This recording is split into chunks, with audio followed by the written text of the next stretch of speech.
పూరా local. Welcome to Poora local. అయితే మనతో పాటు ఇప్పుడు గుప్తా గారు ఉన్నారు, Ameerpet division advisor committee member. అయితే ఆయనతోటి ఈ రోజు అయితే భూభారతి అనే పోర్టల్ని అయితే ఓపెన్ చేశారు. అసలు భూభారతిలో ఏమేమి ఉంది, భూభారతిలో కొత్తగా చేసిన సవరణలు ఏంటి, ఇంతకు ముందు అయితే ధరణి అనేది ఉండేది, ఆ ధరణి నుంచి దీంట్లో ఏమేమి కొత్తగా తెచ్చారో తెలుసుకునే ప్రయత్నం అయితే చేద్దాం. నమస్తే గుప్తా గారు. నమస్తే. ఇప్పుడు భూభారతి ఒకటి తెచ్చారు, ఇంతకు ముందు ధరణి ఉండేది. ధరణి నుంచి భూభారతికి తెచ్చినప్పుడు భూభారతి పోర్టల్లో ఏమేమి సవరించారు, అసలు ధరణి వల్ల ఏం నష్టం జరిగింది, భూభారతి వల్ల ఇప్పుడు ప్రజలకు ఏం లాభం చేకూరుతుంది?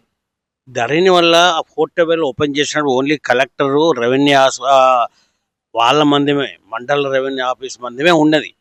అయితే ప్రజలకు ఎప్పుడో కానీ పోర్టబుల్ ఓపెన్ చేయాలంటే వాళ్ళకి లేకుండే ఆ ఫెసిలిటీస్ లేదు. ఎందుకంటే వాళ్ళకి జాగ ఎక్కడ ఉంది, ఏది ఎక్కడ ఉందో తెలుసుకోమంటే ఈ గవర్నమెంటు అనాథరైజర్గా వాళ్ళు ఏంటంటే ఓపెన్ చేసి కొన్ని అవకతవకలను కొన్నిటి తొక్కిపెట్టి వాళ్ళకు తెలిసిన వాళ్ళు, వాళ్ళ కార్యకర్తలకు, వాళ్ళకు సంబంధించిన వాళ్ళకి ఆ పోర్టబుల్ ఓపెన్ చేసేటట్టు ఓపెనింగ్ అప్పుడు వాళ్ళు తయారు చేసుకున్నారు.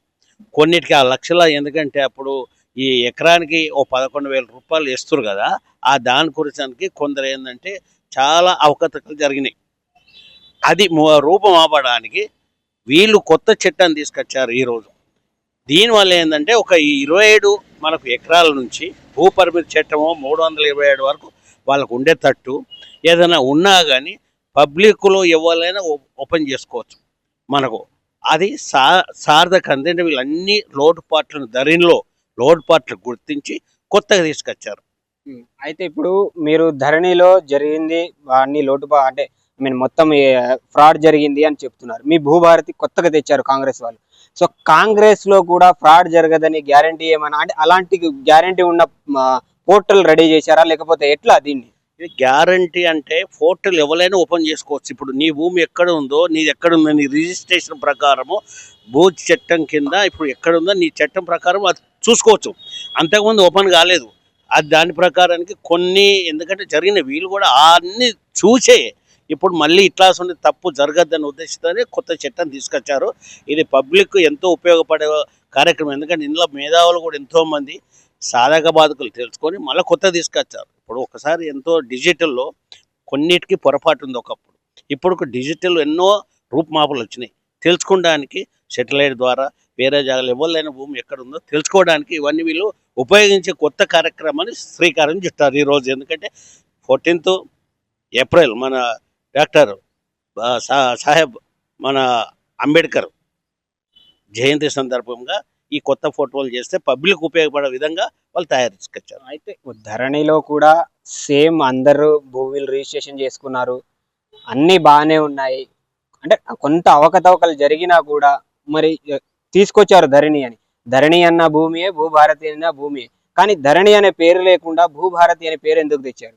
భూభారతి అంటే మనకు పబ్లిక్లో మనకి యొక్క చట్టము అర్థమయ్యేటట్టు, భూభారత్ అంటే మనకు ఒక ఫస్ట్ మన భూమిని అన్నాం. ధరణి అంటే వాళ్ళు కొత్తగా తీసుకున్న చట్ట ప్రకారానికి పాస్పోర్ట్ అంటే పాస్బుక్ ప్రకారం ఎవరి పేరు ఉంటే వాళ్లకు ఎన్ని పైసలు ఉంటే అన్ని పైసలు వేసేదానికి ఉన్నాయి. ఇప్పుడు ఈ భూ పరిమితి చట్టం ప్రకారము ఎవరికి ఉంది భూమి అంటే ఈ భూ పరిమితి అనేది తీసుకొచ్చింది. ఎందుకంటే ఇందుకే రైతులకు ఉపయోగపడే విధానంగా ఉండాలనే ఉద్దేశంతోనే వాళ్ళు తీసుకొచ్చారు. అయితే ఇందులో ఇంకొక విషయం, కొన్ని ఫారెస్ట్ భూములు ఉంటాయి. ఆ ఫారెస్ట్ భూములు గత 30-40 ఏళ్ల నుంచి కబ్జాలో ఉంటారు.